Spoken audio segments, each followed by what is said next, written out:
اوقاف کیوں اجازت دی جاتی ہے اس طرح کے مزارات پہ؟ اسلام آباد بڑی سرکار کے مزار پر ہم نے 12 کہا تھا کہ وہاں جب وہ میلہ تو ختم ہو گیا سیکیورٹی کی بنا پر، وہاں میلہ ہوتا تھا، ڈاکٹر صاحب میں آن ایئر کہہ رہا ہوں،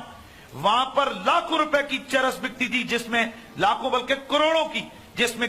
پورا حصہ ہوتا تھا کمشنر اور ڈپٹی کمشنر کا۔ میں آن ایئر کہہ رہا ہوں اور ذمہ داری سے کہہ رہا ہوں، اس پر ہم نے بارہا آواز اٹھائی کہ اس کو سرکاری طور پہ بین کیا جائے۔ پھر آواز آگے سے کہ نہیں جی یہ کسی کے مذہبی معاملات میں مداخلت ہوگی۔ ارے بھائی بدکاری غلطکاری ہو، شریعت کی دھجیاں اڑائے، اس میں مسلک کدھر سے آ گیا؟